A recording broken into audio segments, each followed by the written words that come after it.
Welcome back नाज़रीन। Break पर जाने से कबल बात हो रही थी माशरती जो इन्हतात है पाकिस्तान का, इसमें हमारे माशरे में जो इन्हतात आता जा रहा है कि उसकी वजूहात क्या हैं। वजूहात तो हमने मालूम कर ली, अब उन जो हमें वजूहात पता लगी हैं, अब उनके मुमकिन हल की तरफ हम जाएंगे कि इनके हल क्या हो सकते हैं। सबसे पहला जो मेरे ख्याल में प्रोफेसर साहब मसला है वो तालीम की कमी है। तालीमी निज़ाम का जो है उसमें दोहरा मेयार है। उसके हवाले से आपसे पूछना यही है कि मौजूदा तालीमी निज़ाम जो है, आपको क्या लगता है कि ये अवाम की ज़रूरियात को पूरा कर रहा है, उनके मेयार पर पूरा उतर रहा है या नहीं उतर रहा? और ये दोहरा मेयार तालीम है, आपके ख्याल में मेयार तालीम क्या होना चाहिए इस मुल्क में और इसको कैसे बेहतर किया जा सकता है?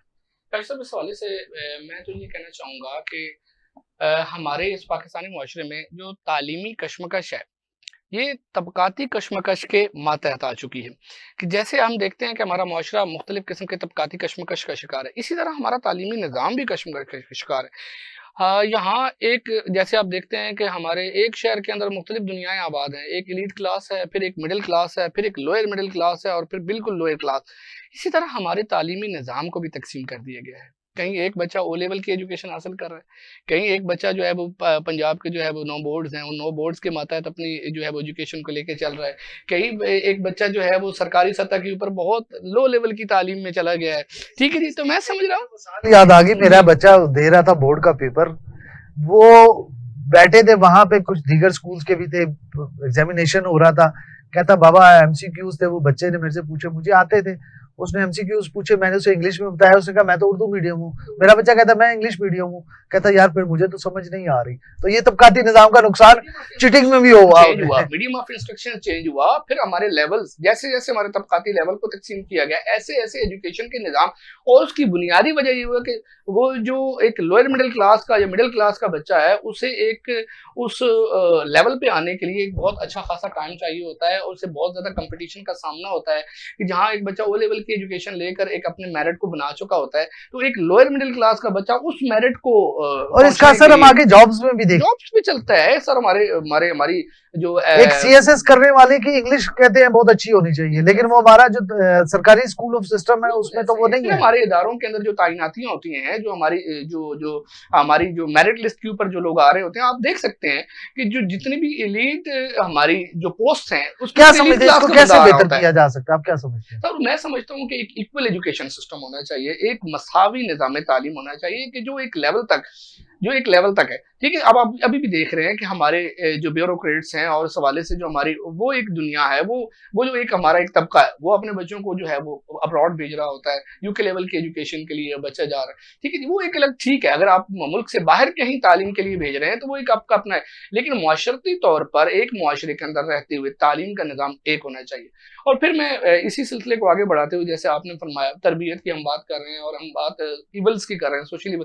तो तालीमी निज़ाम में भी एक सोशल इवल बहुत ज़्यादा देखने में आती है। जैसे अब मैं इसी शोबे से हूँ और उम्र गुजरी है इसी दश्त की सयाही में, तो मैं अक्सर देखता हूँ कि वालिदैन आ रहे हैं और स्टूडेंट्स के आपस में जो मसाइल होते हैं, मैं अक्सर देख रहा होता हूँ कि हमारे यहाँ जो है वो जिस एक बंदे ने गलती की, एक बंदे ने कोई कोई गलती कर दी या उसे सरदर्द हो गई, तो हम उसे आइसोलेट कर देते हैं, खुसूसन हमारा नौजवान इसके साथ ये मसाइल।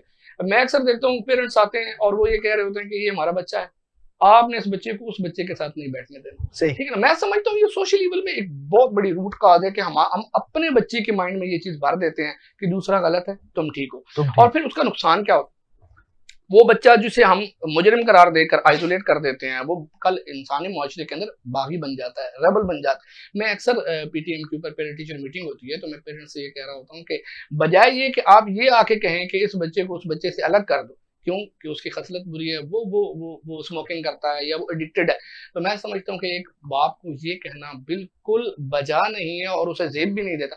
बल्कि अगर वो ये कह दे, ये कहने के बजाय कि बेटा आपके उस दोस्त को मैंने देखा कि वो सिगरेट पी रहा था, आप उससे अलग हो जाओ, ये कहने के बजाय अगर वो ये कह दे कि बेटा मैंने देखा है आप दोस्त हैं, फलां फलां बच्चा जो है वो आपका दोस्त है, अगर मैं आपसे खुश उस वक्त हो जाऊंगा कि जब आप उस बच्चे से ये सिगरेट नोशी छुड़ा दें, ये एडिक्शन छुड़ा दें, ये सही। आदत छुड़ा दें, सही। और फिर मैं समझूंगा कि आप एक अच्छे तरीके से यही दोस्ती तरबियत का निभा। हिस्सा और ये है। तरबियत है सर, ये तरबियत है, तरबियत ये आपके माशरे ये के लिए घर से तरबियत बिल्कुल। है। हम आइसोलेट करना हमारा माशरती एक फर्ज नहीं है, बल्कि हमारी माशरती तकाजा भी नहीं। नबी करीम सल्लल्लाहु अलैहि वसल्लम ने बुराई करने वाले को अपने मुआशरे से उठा के बाहर नहीं फेंका, बल्कि उसकी इस्लाह फरमाई। वो एक साहबी आए कि मेरे अंदर कुछ बुराइयां हैं तो मैं क्या करूं, नबी करीम सल्लल्लाहु अलैहि वसल्लम ने फरमाया कि अब झूठ छोड़, बाकियों के मुतालिक मैं तुम्हें नहीं कहता तूने झूठ छोड़। उसने एक झूठ छोड़ा तो उसकी सारी बुराइयां आहिस्ता आहिस्ता आहिस्ता आहिस्ता खत्म हो गई। खत्म। मैं दोबारा भी आपकी तरफ आऊंगा। जमीर साहब, आपसे पूछना है कि ये आपने करप्शन के बारे में बड़ा अच्छा डिस्क्राइब किया चीजों को। आप क्या समझते हैं करप्शन पर पाकिस्तान में काबू पाने के लिए सबसे मौसर तरीका क्या हो सकता है? क्या लगता है आपको? न सिर्फ प्राइवेट सेक्टर में बल्कि गवर्नमेंट सेक्टर में बल्कि प्राइवेट सेक्टर में भी ये भी करप्शन है कि एक दुकानदार अगर कम तोलता है, अगर कोई मुर्दार गोश्त बेच रहा है या मसाला जात में वो कोई हेर फेर कर रहा है, या एक दूध बेचने वाला दूध में पानी मिला रहा है, ये भी करप्शन के जुमरे में आता है। आपको क्या लगता है, क्या मौसम तरीका हो सकता है? देखिए, इसकी पहली जो काज है वो तो है कि आप अपनी सोसाइटी में तरबियत करें। दूसरी बात ये कि कानून की अमलदारी। देखें, जब तक सजा और जजा के अमल पर आपको यकीन होगा कि आप कोई भी दुनिया की बुराई करें आप छूट जाएंगे, तब तक आप वो बुराई करना छोड़ेंगे नहीं। अब प्रॉब्लम ये है कि हमारी नीचे से लेके ऊपर तक सारी का सारी सोसाइटी जो है वो करप्ट है। मतलब इस वक्त आपने भी देखा होगा कि अब करप्शन को कोई बुराई समझा ही नहीं जाता। मतलब आपने कभी ऐसा बंदा देखा है जिसको मोहल्ले वालों ने इस वजह से निकाल दिया कि यार ये सरकारी अफसर है लेकिन करप्शन करता है? हमारे आपके बचपन में ये दौर था कि अगर एक साइकिल वाला सरकारी मुलाजिम मोटरसाइकिल लेता था तो लोग उससे सलाम दुआ लेना छोड़ देते थे कि शायद ये करप्शन कर रहा है। वो इसका सोर्स ऑफ इनकम क्या है? सोर्स ऑफ इनकम क्या है? अभी आप देखते हैं कि जो क्लर्क है उसकी तनख्वाह तो इतनी नहीं जिससे वो अपने बच्चों का पेट पाल सके। अचानक पता चलता है कि उसके पास करोड़ों रुपए की गाड़ियां हैं। अचानक पता चलता है कि जो उसने फलान जगह भी घर ले लिया, फलान जगह भी घर ले लिया, उस सोसाइटी में भी घर है उसका, इस सोसाइटी में भी घर है, और वो फखर से बताते हैं। वो फखर से बताते हैं। तो ये प्रॉब्लम है कि जब तक आपने जो बुराई है उसको डिस्करेज करना नहीं शुरू करेंगे तब तक वो बुराई आपको लगेगी नहीं। अब मुझे किसी दफ्तर में करप्शन करने वाला बंदा बेवकूफ नहीं लगता। जो बंदा शरीफ आदमी है, ईमानदार है, लोग कहते हैं बड़ा ही बेवकूफ आदमी है, इसको जितना कहो बात ही नहीं मानता। अब इसने मुझे इतनी छोटी सी बात थी उस वजह से कागज वापस कर दिए। वापस करने की क्या जरूरत थी? कर देते, चला देते भी, क्यों चला देते? अब आप देखें सोसाइटी में भी, सरकारी दफ्तर में भी, हर जगह इवन आपका सिस्टम उस बंदे को कबूल ही नहीं करता जो आदमी थोड़ी सी भी सच्चाई के साथ चलना शुरू हो ना। इवन किसी ने अगर आपके कागजात में कोई चीज कमी देखी, उसने कहा यार फलान चीज आपकी कम है, ये ला दे तो कर देता हूँ, आप उसे दुश्मन की नजर से देखना शुरू करते हैं। यार अजीब बेवकूफ आदमी है, इतने पैसे, मतलब आप बजाय मैं घर जाऊं वापस लाऊं फलान जगह से मंगवाऊं, इससे बेहतर है कि इतने पैसे इसी को दे दूं तो ये काम कर दे मेरा।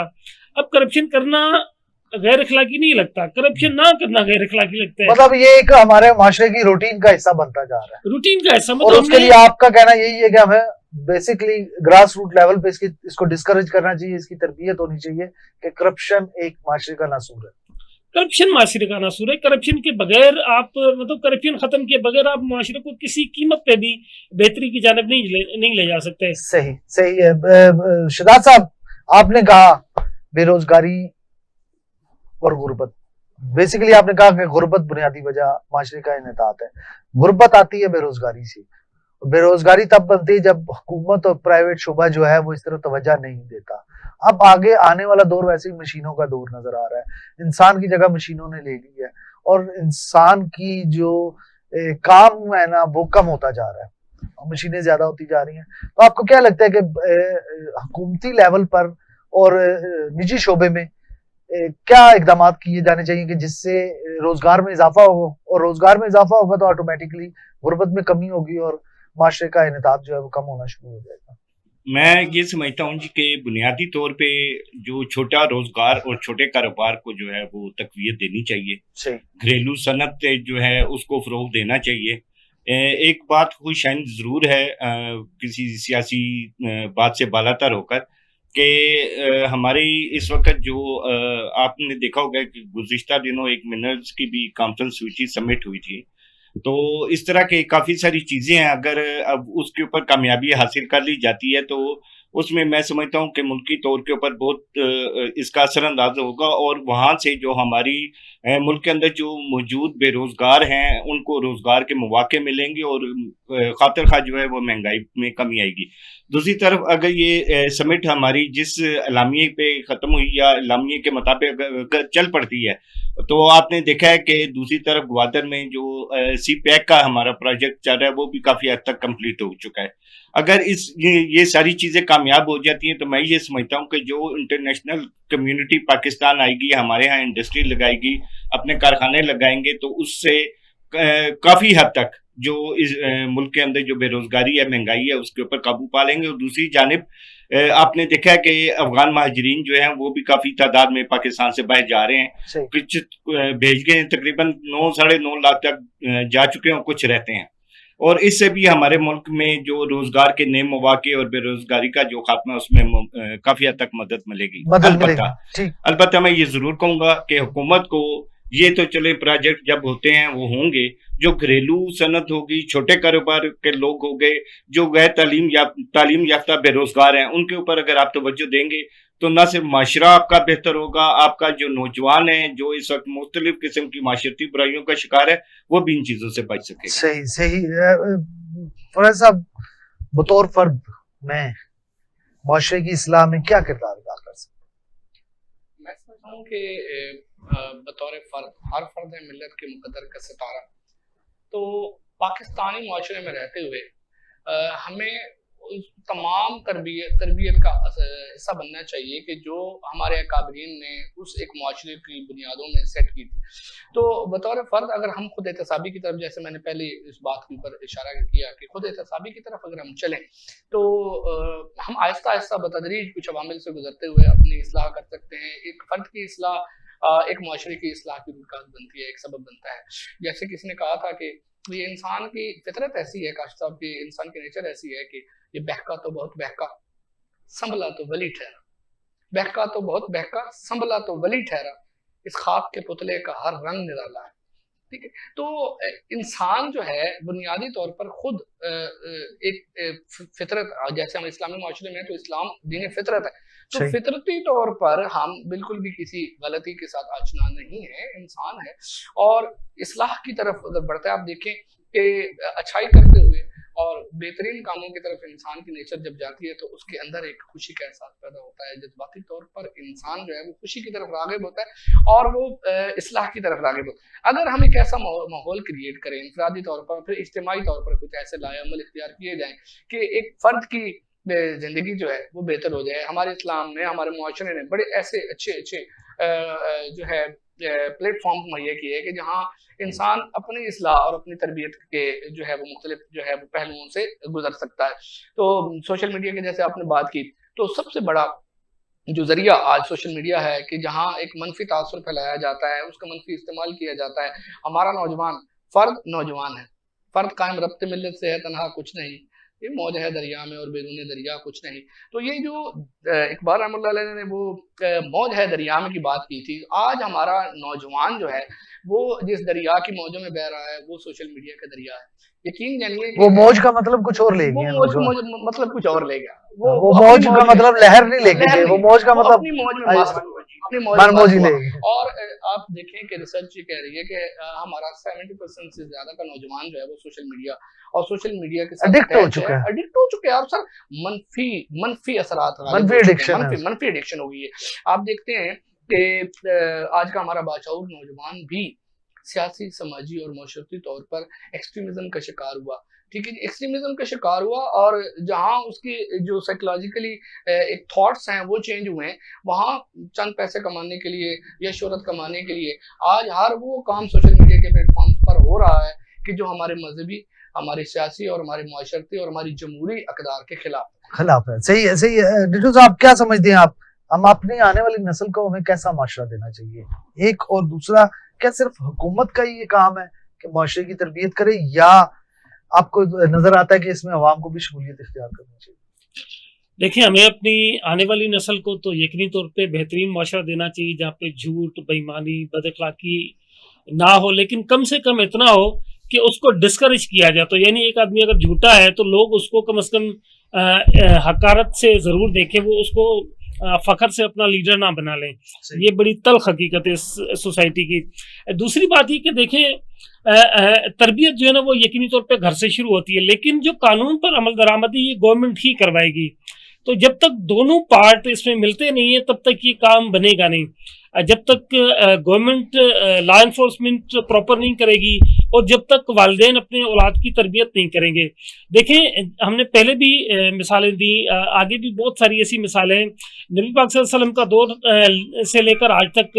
अब नबी पाक सल्लल्लाहु अलैहि वसल्लम ने आते ही ऐलान नबूवत नहीं किया था, पहले उन्होंने अपना एक किरदार पेश किया, यानी काफर उन पे सब कुछ कहते थे, लेकिन उनको काफरों ने कभी झूठा नहीं कहा, किसी काफर ने उनको कभी ये नहीं कहा कि आप अमानत में खयानत करते हैं।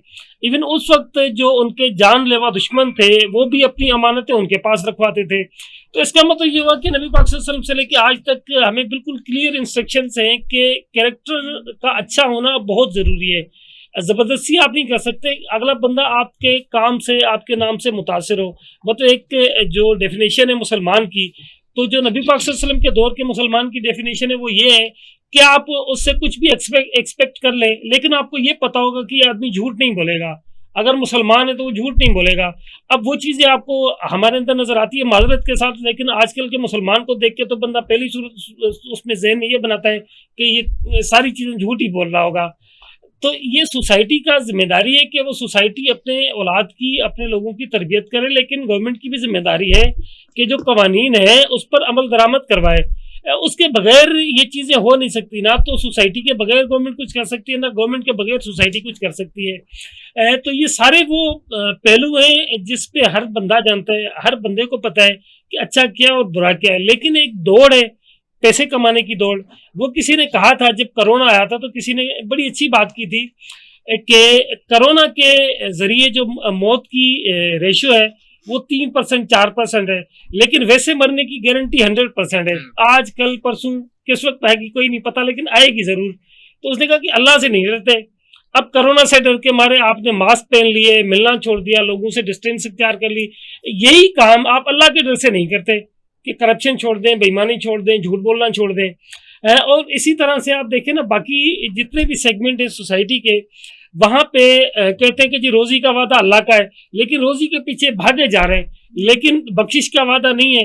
अमाल की बुनियाद पे जो ना आपको बख्शिश मिलेगी या सजा मिलेगी, आप उधर नहीं जाते। रोजी जिसका अल्लाह का वादा है कि आपको मिलेगी मिलेगी। आज तक मैं नहीं समझता कि कभी ये रिपोर्ट हुआ हो कि जी ये लोग भूख से मर गए, अल्लाह ने उनको रोजी नहीं दी। लेकिन आप जजा और सजा का मतलब आप हर उस तरफ जाते हैं जिधर आपको अपनी दिल दिमाग ले जाता है, आप उस तरफ कभी भी नहीं जाते जहां आपको अल्लाह और उसका रसूल कहते हैं या फिर आपके अपने कवानीन कहते हैं। तो ये एक बड़ा अजीब डिफरेंस है जिसको ख़त्म करना बहुत ज़रूरी है, वरना जितनी इंतहा को आज हमारा माशरा पहुंच चुका है, इससे आगे कोई गुंजाइश ही नहीं है। वो कहते हैं ना कि पानी नाक से ऊपर आ गया है, अब ये तो सर से भी बहुत ऊपर चला गया है। सही सही सही। शिदा साहब, एक बड़ा वैलिड पॉइंट है, प्रोफेसर साहब ने भी डिस्कस किया, हमने पहले भी डिस्कस किया। इस पे मेरा ख्याल है डिबेट बहुत लंबी होनी चाहिए। मैंने अपने इंट्रो में भी कहा था कि एक बहुत बड़ा इशू है जो इस वक्त पाकिस्तान में नासूर की तरफ फैलता जा रहा है, सोशल मीडिया का इस्तेमाल। आपको क्या लगता है कि सोशल मीडिया के मस्बत इस्तेमाल को जो है फरोग देने के लिए इनफरादी और इज्तिमाई सतह पर हम क्या इकदाम कर सकते हैं? देखें, मैंने तो पहले भी आपके एक प्रोग्राम में कहा था कि हमारे यहाँ जो खास तौर पर नौजवान नस्ल हैं या जो ऐसे हैं जो न्यूकमर हैं लोग हैं, तो सबसे पहले तो ये कि इस चीज़ का आगाज़ तो हमें अपने घरों से करना चाहिए कि हमें अपने बच्चों के ऊपर नज़र रखनी चाहिए। अब मैंने देखा है कि कई हमारे ऐसे फैमिलीज़ हैं, ऐसे लोग हैं जो बहुत कम उम्र में बच्चे को जो है वो मोबाइल पकड़ा देते हैं। और आप ये देखें कि अब जो सोशल मीडिया है उसके ऊपर आप रिलैक्स होकर अगर आप अपना कोई काम भी कर रहे हैं, तो वो अगर आप उसको स्क्रॉल करते हैं तो चलते चलते कोई ऐसी बद इखलाक कोई वीडियो या कोई फुटेज वगैरह जो है वो भी सामने आ जाती है।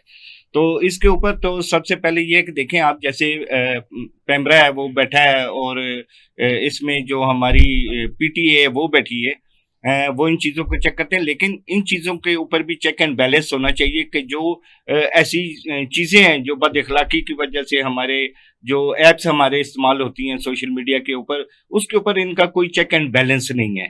तो हमें उसके ऊपर जो है वो पीटीए का कोई एक अथॉरिटी बनानी चाहिए या कोई ऐसा सिस्टम डेवलप करना चाहिए कि जिससे जो सोशल मीडिया पे ऐसी चीज़ें हैं वो कंट्रोल की जा सकें। दूसरी जो सोशल मीडिया के ऊपर आपने देखा है कि अभी जैसे उसको नेगेटिविटी के हिसाब से इस्तेमाल कर रहे हैं और उसको यहाँ तक इस्तेमाल में ले गए कि उसको सियासी तौर पर इस्तेमाल कर रहे हैं और वो बच्चों के जहनों में जो है उसकी एक गलत पटिशन जा रही है। तो उसके ऊपर तो गवर्नमेंट ने किया है, एक पीका एक्ट भी लगा दिया। अब आप ये देखें कि आने वाले वक्तों में लोग ये समझते थे कि व्हाट्सएप ग्रुप जो है उसके ऊपर अगर आप कुछ करते हैं तो वो रिकॉर्ड में नहीं जाता, अब उसको वहां तक भी रिसाई चली गई है। तो आइंदा आने वाले दिनों में आप देखेंगे कि जैसे सोशल मीडिया एक्स हो गया, फेसबुक हो गया, अब व्हाट्सएप के ऊपर भी जो इस तरह की चीजें होंगी वो भी चेक एंड बैलेंस होंगी और उसको देखा जाएगा। अच्छा, मैं यहाँ एक बात करना चाहूंगा आपके प्रोग्राम की वसातत से। जमीर साहब ने भी बात की थी एजुकेशन के ऊपर, तो यहाँ मैं एक तजवीज़ देना ये चाहूंगा कि देखें हमारी एजुकेशन में जो हमारे तलबा तलबात में जैसे सरकारी स्कूल और प्राइवेट स्कूल का जिक्र किया गया है, एक क्लास डिफरेंस पाया जाता है। मैं अपनी एक नाकस राय आपके प्रोग्राम की वसातत से ये देना चाहूंगा कि अगर तमाम सरकारी स्कूलों में भी एक पीरियड आप इंग्लिश लैंग्वेज का रख दें तो उससे भी जो है काफी फर्क पड़ सकता है। पढ़ाई तो जाती है, पढ़ाई जाती है, लेकिन लैंग्वेज नहीं करवाई जाती। लैंग्वेज अगर करवा दी जाए, देखें कि जिस वक्त बात की जाती है ज्यादा डिफरेंस और बंदे जो आपके मुतकाबल बैठा हुआ होता है वो इंग्लिश से जिस वक्त बातचीत करते हैं तो ज्यादा उसके ऊपर इफेक्टिव होता है या उसी से वो पहचान करते हैं। तो मेरी राय है, बाकी देख लें। मतलब आपको लगता है कि सरकारी स्कूलों में इंग्लिश नहीं पढ़ाई जा रही, उस तरीके से पढ़ाई जाती है लेकिन लैंग्वेज के ऊपर उस तरह तवज्जो नहीं दी जाती, खुसूसी इंग्लिश लैंग्वेज कमजोर। और ये किस क्लास से होना चाहिए? सर देखें ना, हमारे यहाँ जो इंग्लिश जो सरकारी स्कूल से पढ़ता है ना बच्चा, वो ज्यादा मेहनत करता है, लेकिन अफसोस की बात यह है कि उसने जाके क्लिनिकल जॉब भी करनी होती है। जो प्राइवेट के टॉप लेवल के स्कूल हैं, प्राइवेट है, उन्होंने पता है हमारे बच्चे ने जाके करना कुछ नहीं, उसने सिर्फ जाके सिग्नेचर ही करना है, क्योंकि उसको तो सारी समरी हर चीज उसको नीचे से तैयार करके तो मिलनी है। बहुत शुक्रिया, बहुत शुक्रिया। हमारे पास यहाँ पे प्रोग्राम का वक्त खत्म हो रहा है और ये थे वो मसाइल जो हमारे माशरे को जो है दीमक की तरह चाट रहे हैं। मगर याद रखें कि मसले जितने भी बड़े हों, हल की जुस्तजू और इज्तिमाई शऊर इन पर काबू पा सकता है। और वक्त आ गया कि हम बतौर कौम खुद एहतसाबी करें, सच का साथ दें, ना सिर्फ बल्कि अपने अमल से भी साबित करें कि हम एक मुहज़्ज़ब, बाशऊर और पुरअमन माशरा बन सकते हैं। और हम सबको चाहिए आए मिलकर पाकिस्तान को एक बेहतर, रोशन और बावकार मुल्क बनाएं, क्योंकि तब्दीली हम सब से शुरू होती है और सबसे पहले तब्दीली हम खुद अपने से शुरू करें। इसके साथ ही अपने मेजबान राजा काशिफ को इजाजत दीजिए। अल्लाह हाफ़िज़।